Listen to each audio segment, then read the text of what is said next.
उसने तो संविधान निर्माता बाबा साहब आंबेडकर को भी ऐसी ऐसी गालियां दी थी, बाबा साहब को भी छोड़ा नहीं था। एक बार खुद बाबा साहब ने सार्वजनिक तौर पर विस्तार से बताया था कि कांग्रेस उन्हें बार बार गालियां देती है। कांग्रेस ने बाबा साहब को क्या क्या नहीं कहा। कांग्रेस बाबा साहब को राक्षस, राष्ट्रद्रोही, दगाबाज दोस्त, आप सुनकर के हैरान हो जाएंगे। उस जमाने में बाबा साहब जैसे महापुरुष को कांग्रेस ने ऐसी ऐसी गालियां दी थी। कितने ही अपमानजनक शब्दों से वो आए दिन बाबा साहब को अपमानित करते थे। आज भी हम लोग देखते हैं कि कांग्रेस कैसे वीर सावरकर जी को गालियां देती रहती है। कांग्रेस ने देश के जिन महान सपूतों को गालियां दी है, बड़े से बड़े महापुरुष उनकी गालियों के शिकार हुए हैं। और जब ये सब मैं देखता हूं तो मुझे लगता है चलिए कांग्रेस भी मुझे इतना उन लोगों की तरह सम्मान देती है जो उन्होंने बाबा साहब आंबेडकर को दिया, जो उन्होंने वीर सावरकर को दिया, वैसी ही गालियां मोदी को दे रहे हैं। अब बाबा साहब वीर सावरकर की तरह अगर वो मोदी को गाली देते हैं तो मैं तो इसे उपहार मानता हूं। और कांग्रेस गाली देने में समय बर्बाद करती रहेगी। मैं जनता जनार्दन की सेवा में अपने आप को खपाता रहूंगा, दिन रात काम करूंगा, ज्यादा काम करूंगा। आपके आशीर्वाद से सारी गालियां मिट्टी में मिल जाएगी दोस्तों, सारी गालियां मिट्टी में मिल जाएगी। और कांग्रेस वाले लिख करके रखें, आप जितना ज्यादा कीचड़ उछालोगे कमल उतना ही ज्यादा खिलने वाला है। बीजेपी के इन सेवाकारियों के बीच कांग्रेस ने क्या किया? कांग्रेस ने सिर्फ समाज को बांटा, जाति, मत, पंथ के नाम पर बंटवारा किया। कांग्रेस ने शासन के नाम पर सिर्फ तुष्टीकरण को बढ़ावा दिया। कांग्रेस की बेरुखी का सबसे बड़ा प्रमाण हमारी बीदरी आर्ट है। कुछ दिन पहले बीदरी आर्ट की दशकों तक सेवा करने वाले साथी शाह रशीद अहमद कादरी को पद्म पुरस्कार मिला। कांग्रेस की सरकार ने उन्हें सिर्फ हताशा दी थी, निराशा दी थी। भाइयों और बहनों, बीदर एक भारत श्रेष्ठ भारत की तीर्थस्थली है।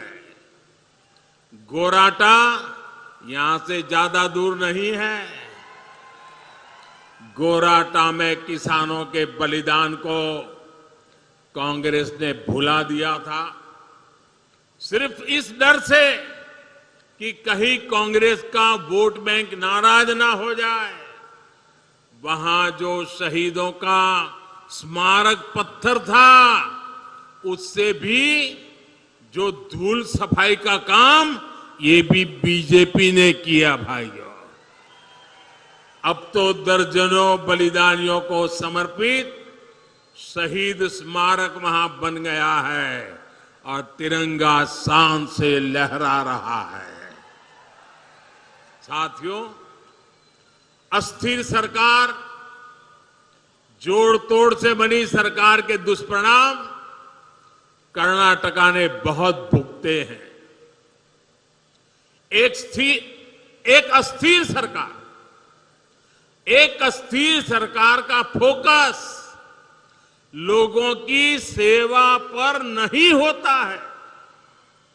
आपको याद होगा कि कांग्रेस जेडीएस सरकार के मुखिया ने माना था कि वो कांग्रेस की दया पर चल रहे हैं। जेडीएस की जवाबदेही कांग्रेस के प्रति है, कर्नाटका के लोगों के प्रति नहीं है। ये जो उनका सत्ता प्रेम है, ये जो उनका कुर्सी गंवाने का डर है, ये उन्हें आपके लिए कुछ करने नहीं देगा। साथियों, कांग्रेस हर उस व्यक्ति से नफरत करती है जो सामान्य मानवी की बात करता है, जो उनके भ्रष्टाचार को सामने लाता है, जो उनकी स्वार्थ भरी राजनीति पर प्रहार करता है। भाइयों बहनों, आपके आशीर्वाद से मुझे कर्नाटका की सेवा करने से रुकना नहीं है, और ज्यादा सेवा करनी है। पूरी दिल्ली को आपकी सेवा के लिए मुझे लगाना है।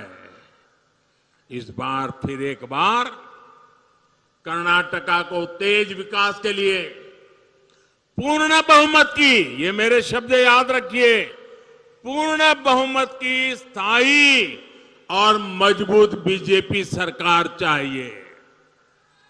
और इसलिए एक ही बात मैं बार बार कहता हूं, ई बारिया निर्धारा